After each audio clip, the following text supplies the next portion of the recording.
ಮಾಡಿದ್ರು, ರಾಷ್ಟ್ರ ಪ್ರಶಸ್ತಿವರೆಗೆ ಬಂದಿದೆ.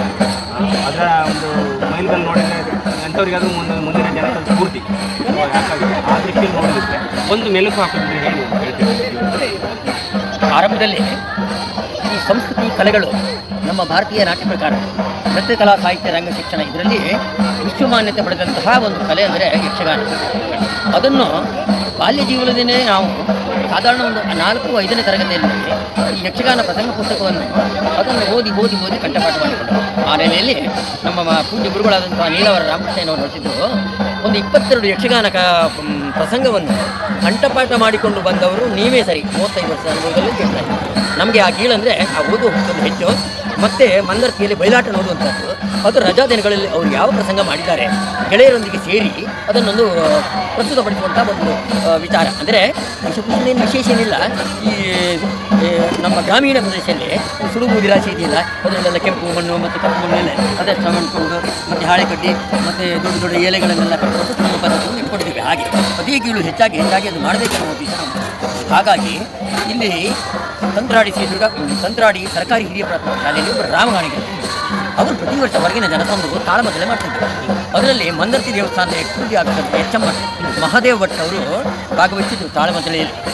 ತದನಂತರದಲ್ಲಿ ಊರವರು ನಾವೆಲ್ಲ ಒಟ್ಟು ಸೇರಿ ಮಾತಾಡಿದ್ದು ಏನಂದರೆ, ಈಗ ಹೊರಗಿನವರಿಗೆ ಇಲ್ಲಿಯ ಒಂದು ಸಂಘಟನೆ ಮಾಡಿ ಇಲ್ಲಿಯ ಜನಗಳಿಂದಲೇ ಒಂದು ಪ್ರದರ್ಶನ ಕೊಟ್ಟರೆ ಶಾಲಾ ವರ್ಧಂತಿಸುವ ಪೂರ್ವ ಮೊದಲು ಮಕ್ಕಳನ್ನು, ತದನಂತರದಲ್ಲಿ ನೀವು ಮಾಡಿ ಅಂತ ಹೇಳಿ ಪ್ರಥಮದಲ್ಲಿ ಸುಧನ್ವ ಕಾಳಗ ಮಾಡಿ, ತದನಂತರದಲ್ಲಿ ಒಂದಿಷ್ಟು ಜನ ಕಲೆ ಹಾಕಿಕೊಂಡು ಸಂಘಟಿಸಿಕೊಂಡು ಪ್ರದರ್ಶನ ಮಾಡ್ತಾ ಬಂತು. ಆರ್ಥಿಕ ಸಮಸ್ಯೆ ಅದರ ಹೊರೆ ಹೊತ್ತುವವರೇ ಇಲ್ಲ. ನನಗೆ ಶ್ರೀ ದುರ್ಗಾಪರಮೇಶ್ವರಿ ದೇವಸ್ಥಾನ ಮಂದರ್ತಿ ಎಕ್ಸಿಕ್ಯೂಟಿವ್ ಆಗ್ತಾರೆ. ನೋಡು ಹಿರಿಯಣ್ಣನವರೇ, ನಿಮ್ಮನ್ನು ನಂಬಿದ್ದೇನೆ. ತಂತ್ರಾಡಿಸಿ ದುರ್ಗಾಪರಮೇಶ್ವರಿ ಯಕ್ಷಗಾನ ಕಲಾರಂಗ ತಂತ್ರಾಡಿ ಅಂತ ಇಟ್ಟಿದ್ದೇನೆ. ಯಕ್ಷಗಾನ ಕಲಾರಂಗ ತಂತ್ರಾಡಿ ಮಂದರ್ತಿ, ನೀನು ಮಂದರ್ತಿ ಇಲ್ಲಾದರೂ ಮಾಡು, ತಂತ್ರಾಡಿಯಲ್ಲಾದರೂ ಮಾಡು, ಅದನ್ನು ನಿಲ್ಲಿಸಬಾರ್ದು. ನಿನ್ನನ್ನು ನಂಬಿದ್ದೇನೆ ಅಂತ ಬೆಟ್ಟಿಟ್ಟು ಒಂದು ಭಾರದ ಹೊರೆ ಗಂಟೆ ತಲೆ ಮೇಲೆ ಹಾಕಿದೆ. ಅದು ಆಳವಾಗಿ ಯೋಚನೆ ಮಾಡಿ ಆವಾಗ ದೊಡ್ಡವರು ಮಕ್ಕಳು ನಾನೆಲ್ಲ ತರಬೇತಿ ಶಾಲೆಗಳಿಗೆಲ್ಲ ಹೋಗ್ತಿದ್ದೆ. ಒಂದಿಷ್ಟು ಮಕ್ಕಳು ನನ್ನ ಹತ್ರ ಬರ್ತೀನಿ, ಸರ್ ಇದು ಒಳ್ಳೆಯದಾದರೆ ಏನು ಮಾಡೋದು ಸರ್, ಕರದಲ್ಲಿ ಹೋದ್ರು ಸರಿ ಅಂತ ಹೇಳ್ತಾರೆ. ಅದೇ ರೀತಿ ಮಂದರ್ತಿ ಶರನ್ನವರಾತ್ರಿಯಲ್ಲಿ ತುಂಬ ಪ್ರಸಂಗ ಇದು ಅವಕಾಶ ಕೊಟ್ಟಿದ್ದರು. ಸಂಚಾರಿ ಪಥದಲ್ಲಿ ಶ್ರೀ ಕ್ಷೇತ್ರ ಧರ್ಮಸ್ಥಳ ಪೂಜೆ ಡಾಕ್ಟರ್ ಜಿ ವೀರೇಂದ್ರ ಹೇಳಿದ್ದಾರೆ. ಹಾಗೆ ಎಲ್ಲೆಡೆಗಳಲ್ಲಿ ಸಂಚಾರ ಮಾಡ್ತು, ಈ ಶಿಕ್ಷಣವನ್ನು ಕೊಡ್ತಾವೆ. ಹಾಗೆ ಒಂದಿಷ್ಟು ಜನ ತೊಡಗಿಸ್ಕೊಂಡು ಅದರಲ್ಲಿ ಪ್ರಬುದ್ಧರಾದವರೆಲ್ಲ ಹೇಳ್ತಾರೆ. ಈ ಮೇಲೆ ಬರೋದಕ್ಕೆ ಏನು ಕಾರಣ? ಮುಖ್ಯವಾಗಿ ಯಾರು ನಿಮ್ಮ ಗುರು ಆದರು? ಆ ಸಂದರ್ಭ ಕಲಾರಂಗಕ್ಕೆ ಹೋಗಿ ಕಲ್ತಾರೆ. ಆ ಸಂದರ್ಭದಲ್ಲಿ ಇಲ್ಲಿ ಕೆಲವರು ಬಂದು ಕಲಿತು ಬಂದರು. ಆದರೆ ನಾಟ್ಯ ವೈಖರಿ ನೋಡಿದರೆ ಕಲ್ತು ಸಾಕಾಗುವುದಿಲ್ಲ ಅಂತ ಕಂಡು ಬಂತು. ತದನಂತರದಲ್ಲಿ ಕೋಟ ಕೇಂದ್ರದಲ್ಲಿ ಹಾಡುಗಾರಿಕೆ ಕ್ಲಾಸು ಮತ್ತು ಮಂದಳಿಗೆ ಮಾತ್ರ ಕೋಟದಲ್ಲಿ ಹಿರೇಮಾಲಿಗಳಲ್ಲಿ ಹೌದೌದು ಉಪ್ಪೂರು ಇರಲಿಲ್ಲ. ನಾನು ಹೋಗುವಾಗ ಇರಲಿಲ್ಲ.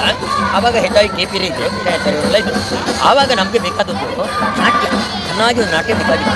ಅವರಲ್ಲಿ ನಾವು ವಿಚಾರ ತೋಡಿಕೊಂಡಾಗ ಕೋಟ ವೈದ್ಯುತ್ ನಾಯಕ ಬಂದು ಹೆಬ್ಬಾಲಲ್ಲಿ ಬಹುಜನರ ಅಪೇಕ್ಷೆ ಮೇರೆಗೆ ನೀವು ಒಂದು ಕೆಲಸ ಮಾಡಬೇಕಾಗಿದೆ, ನಾಟ್ಯ ಕಲೀಲಿಕ್ಕೆ ನೀವು ಒಂದು ಪ್ರಯತ್ನ ಮಾಡಬೇಕು.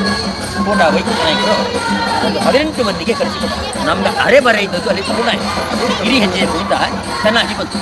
ಈ ಕಡೆ ಗುರು ಪೂಜ್ಯ ನೀಲಾವರ ಲಕ್ಷ್ಮೀನಾರಾಯಣರಾವ್ ಮತ್ತು KP ಮತ್ತು ಉತ್ತರ ಕನ್ನಡದವರೆಲ್ಲ ಸೇರಿ ಆ ಯಾವುದು ಪ್ರಸಂಗ ಪದ್ಯಗಳನ್ನೆಲ್ಲ ಮುಂದುವರಿಸಿಕೊಂಡು ಹೋಗಲಿಕ್ಕೆ ಅನುಕೂಲ ಆಯಿತು. ಈ ನಮ್ಮ ಸಂಸ್ಥೆ ಜೊತೆಯಲ್ಲಿ ಈ ಕಲೆ ಕರಗತ ಮಾಡಿಕೊಂಡು ಮತ್ತೊಬ್ಬರಿಗೆ ಹೇಳಿಕೊಡಲಿಕ್ಕೆ ಅಂಕಿ ಸಂಖ್ಯೆಯಲ್ಲಿ ಕಥೆ ಕಾದಂಬರಿ ಯಕ್ಷಗಾನ ಪದ್ಯ ಬರಲಿಕ್ಕೆ ಅನುಕೂಲ ಆಯಿತು. ಹಾಗಾಗಿ ಇದು ನಿಮ್ಮ ಸಂಕ್ಷಿಪ್ತ ನೋಟ. ಲಕ್ಷ್ಮೀನಾರಾಯಣರಾವ್ ಸಕಟ್ ಇವರು ಆರಂಭದಿಂದಲೂ ನಮಗೆ ಅವರಿಗೂ ಒಂದು ಬಾಲ್ಯ ಸ್ನೇಹಿತ ಇತ್ತು. ಅವರಿಗೆ ಪ್ರಾಯ ಆಗಿದೆ, ನಾವು ಸ್ವಲ್ಪ ಬಾಲ್ಯದಲ್ಲೇ ಇದೆ.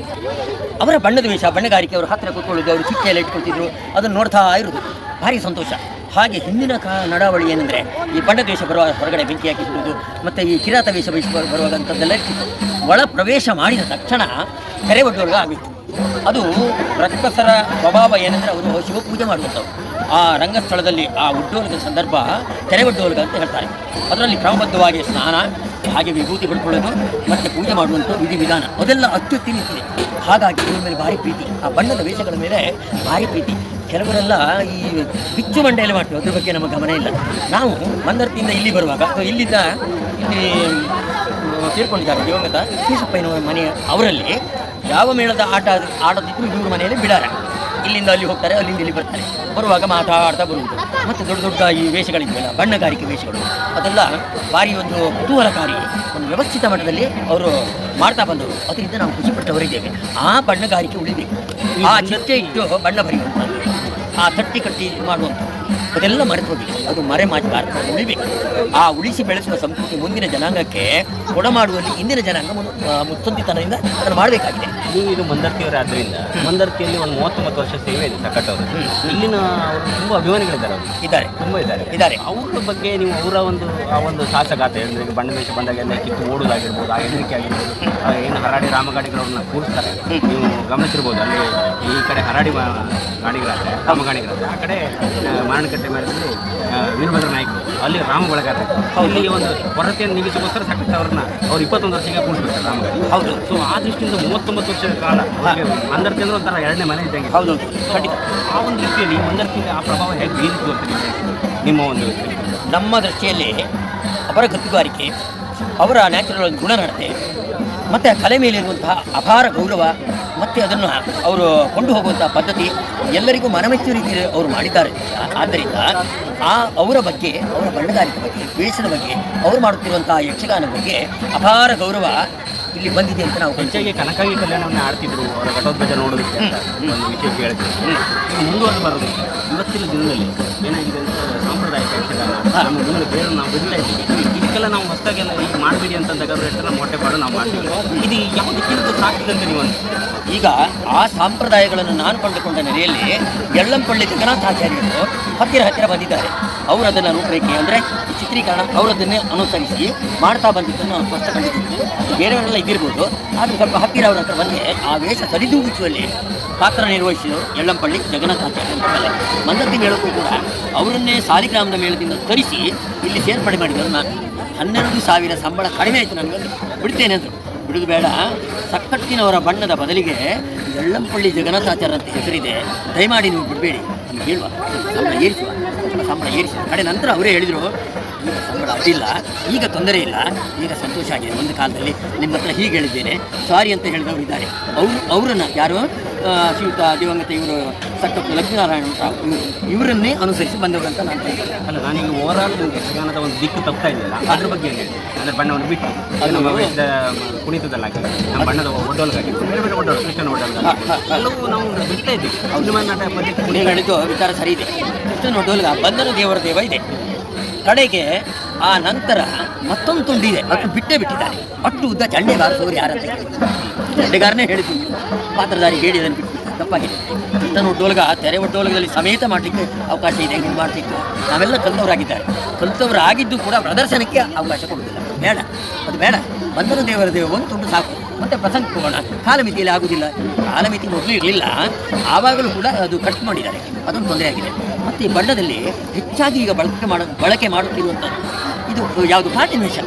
ಪಾರ್ಟಿ ಯಾವುದೇ ರಕ್ತದ ವೇಷ ಇರಲಿ, ರಾವಣ ಸಹಿತ ಪಾರ್ಟಿ, ಕಿರೀಟ ಅದೆಲ್ಲ ತೊಂದರೆ ಆಗಿದೆ, ತಪ್ಪಿದೆ. ಯಾಕಂದರೆ ಈ ತಪ್ಪಿದ ತಾಳ ಅಂದರೆ ಅದರ ಅರ್ಥ ಈ ಹಿಂದಿನ ನಡಾವಳಿ ಮುಂದುವರಿಸಿಕೊಂಡು ಹೋಗದೆ ಮನಸ್ಸಿಗೆ ಬಂದ ಹಾಗೆ ಕಡಿವಾಣ ಹಾಕೋದು.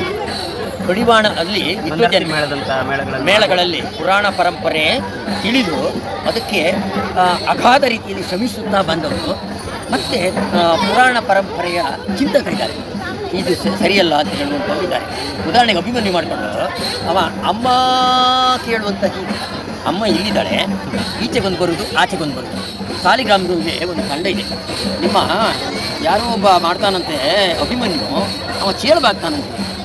ಅಭಾಸ ಈ ಅಭಾಸ ಕ್ರಿಯೆಯನ್ನು ವಿದ್ವಜ್ಜನರೇ ತಡೆ ಹಿಡಿದು, ಮತ್ತು ಪುರಾಣ ಚಿಂತಕರಿದ್ದಾರೆ, ಯಕ್ಷಗಾನ ಚಿಂತಕರಿದ್ದಾರೆ, ಅವರು ಇದರಲ್ಲಿ ತೊಡಗಿಸಿಕೊಳ್ಬೇಕು. ಒಂದು ಸಂಘಟನೆ ಮೂಲಕ ಅಲ್ಲಿ ಏನು ನಡೀತಾ ಇದೆ ನೋಡಿ, ಕಂಸ ವಧೆ ಇದೆ, ಕಂಸನ ವಧೆಯೇ ಮಾಡುತ್ತಿಲ್ಲ. ಅದನ್ನು ನಾನು ಪ್ರಶ್ನೆ ಕೇಳಿದ್ದೇನೆ. ನಮ್ಮದು ವೀರಮಣಿ ಕಾಳಗ ಅಂತ ಪತ್ರಿಕೆ ಹಾಕಿದ್ದೇನೆ, ಇವರು ಯುದ್ಧನೇ ಮಾಡಲಿಲ್ಲ. ನಾನು ಅದು ಹೇಳಿದೆ, ಯಾಕೆ ಯುದ್ಧ ಮಾಡಲಿಲ್ಲ? ಅಲ್ಲ, ಯುದ್ಧ ಮಾಡಲಿಕ್ಕೆ ಮುಂದೆ ಅಯ್ಯೋ ಹಿಂದೆ ಇದು ಅಟ್ಟೆ ತಟ್ಟಿ ಉಂಟಲ್ಲ, ಅದು ಭಾರ ಉಂಟು. ನಾನು ಕೂಡ ನೋಡಲಿಕ್ಕೆ ಮಾಡಿದ್ದೆ. ಅಟ್ಟೆಯನ್ನು ಭಾರ ಇಲ್ಲದು. ಈ ಹೀದಿ ಯಾವುದು, ಇದು ಭಾರಿ ಸುಲಭ, ಅಷ್ಟು ಹಗುರು ಉಂಟು. ಅದನ್ನು ತೊಟ್ಕೊಳ್ಳಿಕ್ಕೆ ಕಷ್ಟ ಆದರೆ ನೋಡಿ, ಹೇಳುವ ಮಾರ್ಗ ಅಲ್ವಾ. ನಿಮ್ಮಂಥ ದೊಡ್ಡವರು ಹಿರಿಯ ವೇಷಧಾರಿ ಉಳಿಸಬೇಕು. ಆ ಕಂಸ ಸಾಯಲೇಬೇಕು, ಅವ ಪಾತ್ರಧಾರಿ ಸಾಯುವುದಿಲ್ಲ, ಕಂಸ ಸಾಯಲೇಬೇಕು, ರಾವಣ ಸಾಯಲೇಬೇಕು, ವೀರಮಣಿ ಅಲ್ಲಿ ಮೂರ್ಛೆ ಹೋಗಲೇಬೇಕು. ಇದೆಲ್ಲ ತಪ್ಪಾಗಿದೆ. ನೀವು ಹೇಳಿದ್ದು ಸರಿಯಾಗಿದೆ, ಮಾಡಲಿಲ್ಲ. ನೀವು ಹೇಳಿದ್ದೆಲ್ಲದೂ ಸರಿಯಾಗಿದೆ. ಮತ್ತು ಕೌರವನ ಪಾತ್ರ ಎಲ್ಲ ಮಾಡ್ತಾರೆ, ಭಾರಿ ಸ್ಪೀಡಲ್ಲಿ ಮಾತಾಡ್ತಾರೆ. ನಾನು ಹೇಳಿದುಂಟು, ಯಾರು ಇವರು ಗುಂಡಿ ಮೇಲೆ ಗಣಪತಿ ಭಟ್ರು, ಹೇಗಾಗಿದೆ ನನ್ನದು ಅದಕ್ಕೆ ನಾನು ಓಪನ್ ಆಗಿ ಹೇಳಿದೆ. ಸಾಹಿತ್ಯ ಉಂಟು, ಸಾಹಿತ್ಯ ರಚನೆ ಮಾತ್ರ ವಿರಳವಾಗಿ ಇರಬೇಕು. ಸಂಜಯ ಅಂತ ಹೇಳಿ ಹೇಳೋದು ಕರಿಬೇಕಿದೆ. ಮತ್ತು ಮರುತ ಸಂಭವ ನಿಂತು ಮೂದಲಿಸಿ ಬರುತ್ತಾರೆ. ಆ ಸಂದರ್ಭದಲ್ಲಿ ಹೆಣನ ಪರ್ವತವಾಗಿ ಏರಿಳಿದು ಅದೆಲ್ಲ ಮಾಡಬೇಕಾಗಿದೆ. ಗೋಡಿಯವರು ಮಾಡ್ತಾರೆ. ನಂತರ ಆ ಪಾತ್ರಧಾರಿ ತೊಂದರಿಲ್ಲ ಅಂತ ಅವರ ರಸೋತ್ಪತ್ತಿಯ ಬಗ್ಗೆ ಗಮನ ಕಮ್ಮಿ ಆಗ್ತಿದೆ ಅನಿಸ್ತಾ ಇದೆ. ಹೌದು, ಖಂಡಿತವಾಗಿ ಹೌದು. ಯಾವುದು ಎಲ್ಲಿ ಬೇಕು ಅದನ್ನು ಮಾಡ್ತಾ ಇಲ್ಲ, ಯಾವುದು ಬೇಡ ಹೆಚ್ಚುಗಾರಿಕೆ ಇದೆ. ನಾನು ಕಂಡಂತೆ ಮಂದರ್ತಿಯಲ್ಲಿ ಇಲ್ಲಿ ಮಳೆಗಾಲದ ಆಟ ಹಾಲಲ್ಲಿ ಆಗ್ತದೆ. ಆ ಸಂದರ್ಭದಲ್ಲಿ ಒಬ್ಬ ಪುಣ್ಯಾತ್ಮ ಮೋಹಿನಿ ಮಾಡ್ದ. ಅದು ಚಂದವಾದ ಸೀರೆ, ಬೇಕಾದಷ್ಟು ಸೀರೆ ಉಂಟು, ಅದು ಉಳಿಲಿಲ್ಲ. ಸಾಮಾನ್ಯ ಇವರು ಭಿಕ್ಷುಕರು ಉಡುವ ರೀತಿಯಲ್ಲಿ, ಮತ್ತು ಇವರು ಯಾವುದೋ ಒಂದು ವರ್ಗ ಉಡ್ತದೆ ಆ ಥರದ ಒಂದು ಉಟ್ಟ ಹಾಗೆ. ನಾನು ಅದನ್ನು ಹೇಳಿದೆ, ಅವನ ಶಿಕ್ಷಣೆ ಆಗಿದ್ದಾನೆ ಅದು ಹೇಳಿ. ಅಲ್ಲದೆ ಒಂದೊಂದನ್ನೇ ಕುಣಿದ್ರಲ್ಲಿ ಅರ್ಥ ಇಲ್ಲ, ಬರೀ ಆದಿತಾಳ ಪುನಃ ಪುನಃ ಪುನಃ ಪುನಃ ಬೇಕಿಲ್ಲ. 50 ಜನ ಹೊರಗೆ ಹೋದ್ರೆ ಈಗ ಅಷ್ಟು ಹೊತ್ತು ಕುಣಿತ ಬೇಡ, ಉಳಿದದ್ದನ್ನೇ ಕುಣಿಬಾರ್ದು. ಮತ್ತು ಪೋಷಾಕು ಚೆನ್ನಾಗಿತ್ತು, ಪೋಷಾಕಿಗೂ ಅರ್ಧ ಅಂಶ ಮೌಲ್ಯ ಅದಕ್ಕಿದೆ. ಚೆನ್ನಾಗಿ ಉಡುಗೆ ತೊಡುಗೆ ತೊಟ್ಕೊಂಡು ಭಾಷೆಗಳನ್ನು ಚೆಂದ ಮಾತಾಡ್ತೀವಿ, ಬುದಿ ಬಿಡಿಯಲ್ಲಿ ಮಾತಾಡೋದು, ನಿಧಾನ ಮಾತಾಡೋದು, ಯಾವ್ಯಾವ ಪಾತ್ರಕ್ಕೆ ಅದೆಲ್ಲ ನೀವು ಮಾಡಿದರೆ ಪ್ರೇಕ್ಷಕರನ್ನ ಕೂರಿಸ್ಲಿಕ್ಕಾಗ್ತದೆ. ಪ್ರೇಕ್ಷಕರು ಓಡಿ ಹೋಗುವುದು ಒಂದು ಸನ್ನಿವೇಶ ಅರ್ಧ ಗಂಟೆ ಮುಕ್ಕಾಲು ಗಂಟೆ ಕುಣಿತಾರೆ. ನಾನು ಮುಖ್ಯ ಭಾಗವತರ ಹೇಳಿದ್ದು ಮಾಡಿ ಒಂದು 5 ನಿಮಿಷ 6 ನಿಮಿಷ ಶೇಟಿಕೊಳ್ಳಿ ವಿಠ್ಠಲ ಸೆಟ್ಟಲ್ಲಿ ಒಂದು ಪಾತ್ರಧಾರಿ ಗೊಂಡಾರ ಗೋವಿಂದ ಬಂದರು. ಒಂದು ಹಾಗೆ ಆ ನಾಟ್ಯಗಾರಿಕೆಯ ಸಮಯ ವಿಸ್ತಾರವಾಗಿ ಕಲಾವಿದರೆಲ್ಲ ಕೊಟ್ಟು ಶಿಕ್ಷೆಗೆ ನಾವು ಒಳಪಡಿಸಬಾರದು. ಕಾಲಮಿತಿ ಅಂತ ಆದ ಬಳಿಕ ಅವರಿಗೆ ಇವರಿಗೆ ಇಲ್ಲಿ ಸಮಸ್ಯೆಯಲ್ಲಿ ಬರ್ತದೆ ಅಂತ ನಾವು ಇವರನ್ನ ಸಿದ್ಧಪಡಿಸುವಲ್ಲೇ ತಪ್ತಾ ಇದ್ದೀವ, ಅಥವಾ ಎಲ್ಲ ಒಂದು ಪ್ರಚಾರಕ್ಕೂ ಜನಪ್ರಿಯತೆಗೆ ಬಿಟ್ಬಿಡ್ತಿದ್ದೀವಿ ಅವ್ರನ್ನ, ಅಥವಾ ರಸೋತ್ಪತ್ತಿ ಅಂತಂದ್ರೆ ಜನರಿಗೆಲ್ಲ ಅವ್ರಿಗೆ ಖುಷಿ ಅದು ಕುಡಿದಾಗ ಜನಕ್ಕೆ ಚಿಲ್ಲೆಗೆ ಅದಕ್ಕೆ ಅವ್ರು ಮಾರು ಹೋಗ್ತಾರೆ, ಕಲೆ ಸಾಯ್ತಾ ಇದ್ದೀವಿ. ಅಲ್ಲಿ ಏನಾಗಿದೆ, ಎಲ್ಲಿ ತಪ್ತಾ ಇದ್ದು ತಪ್ಪಿದ ಕೂಡಲೇ ಮತ್ತೊಬ್ಬ ಹೇಳಬೇಕು, ನಾನು ಭಾಗವತದ ತಿಳ್ಕೊಳ್ಬೇಕು, ಅದು ಅವ್ರಿಗೆ ಎಲ್ಲಿರ್ತದೆ ಭಾಗವತ ಅಲ್ಲ. ಇದು 3ನೇ ವೇಷ ಪೃಥ್ವಿ ವೇಷ ಅಂತ ಇದೆ, ಅವರದ್ದು ಏನಾದರೂ ತಪ್ಪು ಕಂಡು ಬಂದಲ್ಲಿ 2ನೇ ವೇಷ ಸಾರಿ ಹೇಳಬೇಕು. ಬಣ್ಣದ ವೇಷ ಹೊಸ ಬಂದಿದ್ದಾರೆ, ಅದು ಹೀಗಿತ್ತು, ಅದು ಹೀಗೇ ಆಗಬೇಕು. 3 ಕೂ ಹಾಕಿ ಒಳ ಬರಬೇಕು, ಒಂದು ಹೊರಗೆ, ಒಂದು ಚೌಕಿಯ ಹಿಂದುಗಡೆ, ಒಂದು ರಂಗಸ್ಥಳಕ್ಕೆ ಬಂದಾಗ ದಿನಕದಿದ್ದಿತ್ತಯ್ಯ ತಂತ್ರದಲ್ಲಿ ಹೋಗಬೇಕು, ನವಬದ್ಧವಾಗಿ ಹೋಗ್ಬೇಕು, ಅಬ್ಬರಗಿಬ್ಬರು ಬರಬಾರ್ದಲ್ಲ. ಆಮೇಲೆ ಮುಂದೆ ಪ್ರಸಂಗಕ್ಕೆ ಹೋಗಬೇಕು, ಅದು ಹಿಂದಿನ ನಡೆ ನುಡಿ ಕ್ರಮ. ಅದು ತಪ್ಪಿದಲ್ಲಿ ಮತ್ತೊಬ್ಬ ಹೇಳುವಂಥದ್ದು ಯಾರೇನು ಹಿರಿಯ ಕಲಾವಿದರೆ ಹೇಳಬೇಕು. ಈಗ ಕಾಲಂಕಿ ಯಕ್ಷಗಾನ ಬಂದಾಗ ಎಷ್ಟು ಮಾಡಬೇಕು, ಅರ್ಥ ಬರಬೇಕು. 2ನೇ ವೇಷಧಾರಿ, ಪುರುಷ ವೇಷಧಾರಿ, ಪ್ರತಿಸಿ ವೇಷಧಾರಿ, ಹಾಸ್ಯದವ, ಆಮೇಲೆ ಬಣ್ಣದವರು, ಆಮೇಲೆ ಭಾಗವತ, ಒತ್ತು ಭಾಗವತ, ಮಾತಾಡಬೇಕು. ಆ ಕಲಾವಿದರಿಗೆಲ್ಲ ಸಜೆಷನ್, ಹಿರಿಯ ಕಲಾವಿದರಿಗೆಲ್ಲ ಅವರಿಗೆ ಸಜೆಷನ್ ಕೊಡಬೇಕು. ಇವರು ಕೂಡ ಬೇಲಿ ಎದ್ದು ಹೊಲಮೇಗ ಅನ್ನುವ ನನ್ನ ಭಾವನೆ. ಅದು ಸರಿಯಾಗಿ ವಿಸ್ತಾರವಾಗಿ ಮಾತಾಡೋಣ. ಧನ್ಯವಾದ. ಇದು ಇಂದು ಮತ್ತು ಮುಂದೆ ಬೇಕಾದದ್ದು ಬಹಳ ವ್ಯಾಲ್ಯೂ ಇದೆ.